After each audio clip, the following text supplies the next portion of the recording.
வணக்கம் மக்களே, நீங்கள் பார்த்து கேட்குறது கேட்க முடியும். எங்கள் ஹோஸ்ட் அன்டில் டான் ஃபைனலாக இந்தியாவில் ரிலீஸ் ஆயிடுச்சு.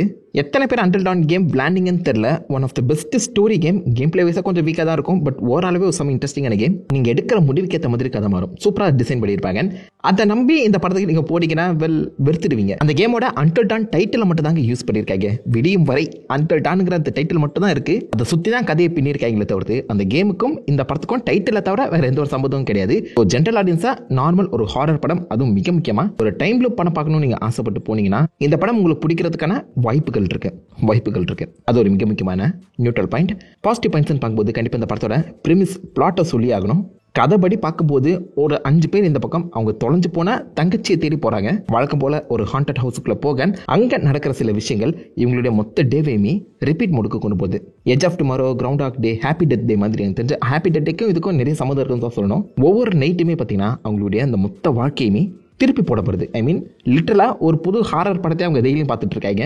ஒரு ராத்திரி ஸ்லாஷர் படம், இன்னொரு ராத்திரி பொசஷன், இன்னொரு ராத்திரி ஜாபி படம்னு சொல்லி ஜானரா ஹாரர் எலிமெண்ட்ஸ் இவங்களை வந்து தாக்கி கொண்டுட்டு இருக்கு. நமக்கு மட்டும் ஏன் டிசைனாக கொள்றாங்க, எதனால இது நடக்குதுன்னு சொல்லி அதை தேடி போய் அது சம்பந்தப்பட்ட விஷயங்களை அவங்க கண்டுபிடிச்சாங்களா இல்லையா, அந்த ஹாரர் ஜானர்லேருந்து தப்பிச்சாங்களா இல்லையா, முக்கியமாக தொலைஞ்சு போன அந்த தங்கச்சியை கண்டுபிடிச்சாங்களா, அதான் பேசிக் அவுட்லைன். பிரமிஸ் கேட்கும்போது இன்ட்ரெஸ்டிங்காக இருக்கலாம். ஹாரர் ட்ரோப் மாதிரி 13 நாட்கள் 13 டேஸ் 13 வித்தியாசமான இரவுகளை இவங்க சர்வை பண்ணணும். ஸோ ராத்திரி முழுக்க அவங்க சர்வை பண்ணிட்டாங்கன்னா ஜெயிச்சிட்டாங்க. ஒவ்வொரு ராத்திரியும் அவங்க எப்படி கிடக்குறாங்க, என்னென்ன விஷயங்கள் கற்றுக்குறாங்க அப்படிங்கிறத பேஸ் பண்ணி இந்த கதை நகரும் நீங்கள் நினைப்பீங்க. அப்படி கிடையாது. நெகட்டிவ்ஸில் அதை பற்றி பேசுவோம். பட் இந்த பிரமிஸ் அண்ட் பிளாட் வந்து பார்த்தீங்கன்னா சம் இன்ட்ரெஸ்டிங்காக கொடுத்துருக்காங்க. இதை கேட்கும் போதே படம் பார்க்கணும்னு தோணுதில்ல. அண்ட் பாசிபிளி எனக்கு தெரிஞ்ச படம் பார்த்து முடிச்சிட்ட அப்புறம் அன்டில் டான் கேம் இந்த மாதிரி தான் இருக்குமோ அப்படிங்கிற தரல நினைப்பேன். அந்த கேம் விளையாடுறதுக்கான வாய்ப்புகளும் இருக்கு. மோர் லைக் இந்த மொத்த படமுமே அந்த கேமுக்கான ஒரு கமர்ஷியலாக தான் ப்ளே பண்ணியிருக்காங்க. ஒரு ஆட் மாதிரி தான் கொடுத்துருக்காங்க. நான் சொல்லுவேன் படம் முடிச்சிட்ட அப்புறம் நிறைய பேருக்கு அந்த தாட் வரலாம். கண்டிப்பா நான் இந்த கேமை MC2 சேனல்ல ஸ்ட்ரீம் பண்ண போறேன். மறக்காம சப்ஸ்கிரைப் பண்ணிக்கோங்க. நல்ல ஒரு இன்ட்ரெஸ்டிங்கான பிரமிஸ் இருக்கு. அந்த கேட்டோன்னே நிறைய பேர் இந்த படம் பார்க்கணும்னு நினைப்பீங்க. அதே மாதிரி படத்துக்குள்ளேயுமே காமிக்கப்பட்ட நிறைய விஷயங்கள், முக்கியமா ஏகப்பட்ட டெத்ஸ்ங்கிறது நடக்கும். எல்லாத்தையுமே முடிஞ்ச அளவுக்கு ரொம்ப வித்தியாசமாகவும் சில பிராக்டிக்கல் எலிமெண்ட்ஸுமே யூஸ் பண்ணி புல் ஆஃப் பண்ணியிருக்காங்க. CGI ஒதுக்கி தள்ளிட்டு பிராக்டிக்கலாவே நிறைய விஷயங்களை கொண்டு வந்ததை பாராட்டி ஆகணுங்க. பிகாஸ் இந்த படத்தோட பட்ஜெட்டுங்கிறது படம் பார்க்கும்போது உங்களுக்கு தெரியும் ரொம்பவே கம்மி, 50 மில்லியனுக்குள்ள தான் இருக்கும் போல. அந்த அளவுக்கு கம்மி பட்ஜெட்ல ஒரே வீட்டுக்குள்ள நடக்கிற விஷயத்தை முடிஞ்ச அளவுக்கு எந்த அளவுக்கு ஃப்ரெஷ்ஷாக கொடுக்க முடியுமோ அந்த அளவுக்கு சூப்பராகவே கொடுத்துருக்காங்க. இது ஒரு டைம் லூப் மூவி. 13 நாட்கள் 13 இரவுகளும் ஒரே இரவு தான். அங்க செத்துட்டாங்கன்னா திரும்ப அதே இடத்துல வந்து பார்த்தீங்கன்னா பிறப்பாங்க. பட் மெமரிஸ்ங்கிறது ஜாகர் ஆயிடும். ஸோ ரெப்பிட்டேட்டிவா ஒரே ராத்திரி அவங்க திரும்ப காமிக்கும் போது ஒரே மாதிரி வில்லன் ஒரே ஸ்டைல அட்டாக் பண்ண வரான் அப்படின்னு சொன்னா நம்மளுக்கு ஒரு சலிப்பு தட்டிடும். அப்படி இருக்கக்கூடாதுன்னு சொல்லி விதவிதமான அட்டாக்ஸ், வித்தியாசமான கில்ஸ் சொல்லி பார்த்தீங்கன்னா நிறைய விஷயங்கள் சூப்பராக காமிச்சிருந்தாங்க. அண்ட் முக்கியமா ஒவ்வொரு இரவும் அவங்களுக்கு சில க்ளூஸ்ங்கிறது கொடுக்கப்படும். அதை எப்படி அவங்க அரேஞ்ச் பண்றாங்க அப்படிங்கிறதையுமே ரொம்ப அழகா ஃபர்ஸ்ட் ஹாஃப்ல கொண்டு போயிருந்தாங்க. ஃபர்ஸ்ட் ஹாஃப் இந்த படத்துக்கு செம்ம ஸ்ட்ராங்கா எழுதப்பட்டிருந்துச்சு. எக்ஸ்போசிஷன், அங்க நடக்கிற விஷயங்கள் என்ன மாதிரி இப்படி தப்பிக்க போறோம் அப்படிங்கிறத அழகாவே எக்ஸ்ப்ளோர் பண்ணி ஃபர்ஸ்ட் ஹாஃபை செம்ம ஸ்ட்ராங்கா செட் பண்ணிட்டு செகண்ட் ஹாஃப்ல கோட்டை விட்டாங்க. பட் ஃபர்ஸ்ட் ஹாஃப் இந்த படத்தோட ஒரு முக்கியமான பாசிட்டிவ். படத்தோட ரன் டைம் பாசிட்டிவா சொல்லி ஆகணும். 1.5 மணி நேரம் தான். அப்படியே போறதே தெரியாது. படத்திலுமே ஹாரர் எலிமெண்ட்ஸ் வச்சு உங்களை டப்புன்னு பயமுறுத்தே கொண்டு போயிடுவாங்களா. ஸோ படம் ஆரம்பிக்கிறதும் முடியறதும் உங்களுக்கு செம்ம ஃபாஸ்டா ஃபீல் ஆகும். என்னடா அதுக்குள்ளே முடிஞ்சிச்சு அப்படிங்கிற தாட் உங்களுக்கு வரலாம். படத்தோட அந்த பிராக்டிக்கல் எலிமெண்ட்ஸ், அதே மாதிரி சவுண்ட் எஃபெக்ட்ஸ் எல்லாமே பக்காவா பண்ணியிருந்தாங்க. ஹாரருக்கு முக்கியமே சவுண்ட் தானே. ஸோ சவுண்ட் இருந்துச்சு, பக்காவா இருந்துச்சு. BGM சொல்லிக்கிற அளவுக்கு இல்லை, ஆனால் நல்லா இருந்துச்சு. அண்ட் VFX, கில் எஃபெக்ட்ஸ் இது எல்லாமே எனக்கு தெரிஞ்சு ரொம்ப நல்லாவே புல் ஆஃப் பண்ணியிருக்காங்க. இதை தாண்டி எனக்கு தெரிஞ்சு இந்த படத்தில் பாசிட்டிவ்னு சொல்றதுக்குலாம் ஒரு மண்ணாகட்டியும் கிடையாது. நெகட்டிவ்ஸ் கிட்ட குச்சிடலாம். First half is good. Exposition அந்த படத்தை ப்ரெசென்ட் பண்ண ட்ரை பண்ணது எல்லாமே நல்லா இருந்துச்சு. ஆனால் செகண்ட் ஹாஃப்ல போட்டு சொதப்பி வச்சிருக்காங்க. நான் சொன்ன பார்த்தீங்களா அந்த பிரமிஸ் 13 ராத்திரிகள் 13 வித்தியாசமான ஹாரர் ஜானர் சர்ச் பண்ண போறாங்கன்னு, அதெல்லாம் பக்காவா எடுத்திருந்தாங்கன்னா இது ஒன் ஆஃப் த பெஸ்ட் மூவியா மாறி இருக்கும். ஆனா கொத்த தெரியாத கொத்தியது போல இந்த பக்கம் எல்லாத்தையுமே போட்டு கலந்தடிச்சு வச்சிருக்காங்க. பிச்சைக்கார தட்டை பார்த்த மாதிரி இருக்கு. எந்த ஒரு அரேஞ்ச்மெண்ட்டும் இல்லாம இஷ்டத்துக்கு எழுதி வச்சிருக்காங்க தான் நான் சொல்லுவேன். ரொம்ப ரிஸ்கியான ஒரு பிரிமிஸை கேர்ஃபுல்லா ஹேண்டில் பண்ணிருக்கணும். ஆனா என்ன பண்றதுன்னு தெரியாம போட்டு குழப்பி அடிச்சு வச்சிருக்காங்க. கதை இஷ்டத்துக்கு எங்கெங்கயோ போயிட்டு இருக்கு. ஒரு ஜானர் கூட அவங்க ஒழுங்கா டேப் இன் பண்ணல, ஒழுங்கா யூஸ் பண்ணிக்கவே இல்லை. மேபி ஓப்பனிங்ல வந்து அந்த ஜேசன் ரூல்ஸ் மாதிரி ஒரு சின்ன ஸ்லாஷ் ஸ்டைல வந்து பார்த்தீங்கன்னா போகும், அது ஓகே. மற்றபடி எதுவுமே ஒழுங்கா யூஸ் பண்ணப்படாத கேவலமான ஜானர் டச்சஸ் தான். இது 10வது கோரிக்கை. இந்த படத்துக்குள்ள ஏகப்பட்ட கிளீஷஸ். ஒரு ஹாரர் படத்துல என்னென்ன கிளீஷஸ்லாம் இருக்குமோ எல்லாத்தையும் தூக்கி கொட்டி வச்சிருக்காங்க. இப்ப புதுசா ஒரு டைரக்டர் வந்தா கூட இந்த கிளீஷ் எல்லாம் ஒதுக்கி தாங்க படம் இருப்பான். பட் செம்ம சீசன்டான ஒரு director David Sandberg animal creation எடுத்திருக்காரு, லைட்ஸ் அவுட் எடுத்திருக்காரு. அமேசிங்கான டேரக்டர், எந்த ஒரு குறையுமே கிடையாது. ஆனால் அந்த படத்தில் ஏன் இந்த அளவுக்கு கிளீஷியை கொட்டி வச்சிருக்கா தான் தெரியல.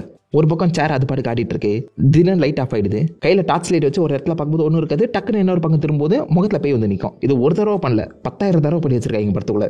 எங்கே பார்த்தாலும் திடீர்னு லைட்டை திரும்பும்போது பேய் வந்து நிற்குது. முதல் 2 தடவை நீங்கள் கண்டிப்பாக உங்களுக்கான ஒரு ஃபிளைட் அண்ட் ஃபிளைட் மோட்ல வந்து பார்த்தீங்கன்னா பயந்துருவீங்க. அது ஜம்ப் ஸ்கேர் ஃபீல் கொடுக்கணும்னு வச்சுக்கோங்களேன். பட் இதுவே 10,000 முறை பண்ணும்போது சலிப்பாக இருந்திருக்க. ஓ பயப்படுமானாங்க, கத்திட்டோண்டா போதும்டா கிளம்பி போகடா, முதல்ல 10 முடிச்சு தொலைங்கடா அப்படின்ற ஒரு தரல நீங்கள் ஒரு வெறுப்போட தான் அந்த படத்தை உட்காந்து பார்த்துட்டு இருப்பீங்க.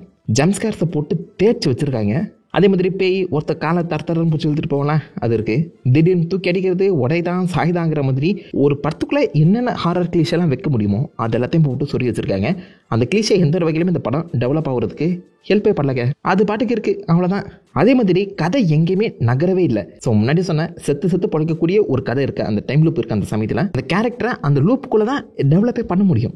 அதுவும் மெமரிஸோட ட்ரான்ஸ்ஃபர் ஆகும்போது 5 பேருக்கும் ஒரே சமயத்தில் அந்த மாதிரி நடக்கும்போது 5 பேருமே என்ன மாதிரி யோசிக்கிறாங்க, 5 பேருக்குள்ளேயுமே என்ன மாதிரி முரண்பாடு ஏற்படுது, கிடைச்ச க்ளூஸ் வச்சு அவங்க எப்படி அந்த இடத்துல தப்பிக்க பிளான் போடுறாங்க, அந்த பிளான்ல அவங்க சக்சீட் ஆனாங்களா இல்லையாங்கிறதான மொத்த கதையாகவே இருக்கணும். ஆனால் அந்த படத்தில் அது எதுவுமே காட்டவே இல்லை. முதல் நாள் சாகுறாங்க ஒரு க்ளூவில், 2ஆம் நாள் க்ளூ கிடைக்குது, செத்துறாங்க, அந்த க்ளூ எங்கேயுமே யூஸ் பண்ணல. 3ஆவது நாளும் செத்துறாங்க, க்ளூ எங்கேயுமே யூஸ் பண்ணல. அதுக்கப்புறம் 10 நாள் அவங்க நடுவில் காட்டவே இல்லை, ஸ்கிப் பண்ணிடுறாங்க. அது எல்லாத்தையுமே ஒரு மாண்டாஜா ஜஸ்ட் ஒரு ஃபோனில் வந்து பார்த்தா ப்ளே பண்ணி காமிக்கிற மாதிரி போயிட்டு கடைசி நாள் ஓ இதெல்லாம் நடந்திருக்கா, இப்போ எப்படி காப்பாற்றுறேன் பாரு அப்படின்னு இவங்க எங்கெங்கேயோ ஓடி போகிறாங்க. திடீர்னு எல்லாத்தையுமே பார்த்தீங்கன்னா முடிச்சு ஜெயிச்சிடுறாங்க. என்னடா இது, ஒரு குழந்தைய கதை எழுத வச்சா கூட எனக்கு தெரிஞ்சு நல்லா எழுதும் போலங்க.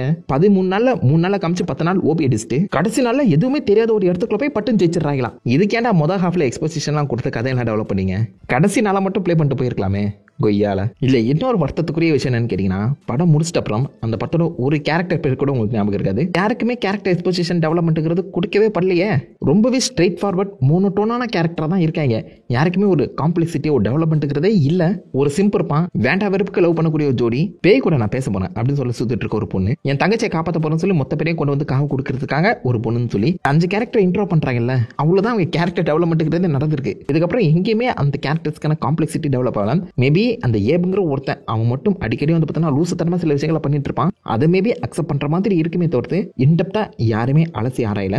அண்ட் எவ்ரி சிங்கிள் டைம் அவங்க சாக போதும் சே இவன் செத்துட்டானே அப்படிங்கிற ஒரு ஃபீலே உங்களுக்கு வந்துருக்காது. செத்துட்டியாடா அடுத்த முறை எவ்வளோ டிஃப்ரெண்டாக சாப்பிட்றான்னு பார்க்கலாம் அப்படிங்கிற மாதிரி ஜாலியாக உட்காந்துட்டு இருப்பீங்க. ஃபைனலாக பரபரன்னு ஒரு ஆக்ஷன் சீக்வன்ஸ் போகிற மாதிரி உங்களுக்கு கண் முன்னாடி காமிக்க ட்ரை பண்ணாலும் நீங்கள் சீட் வச்சுக்கலாம் போகாமல் லைக் இவங்க யாராவது செத்துருவாங்களோ சாவாமல் தப்பிச்சிருவாங்களோ அப்படிங்கிற மாதிரி ஒரு டென்ஷனே உங்களுக்கு வராது.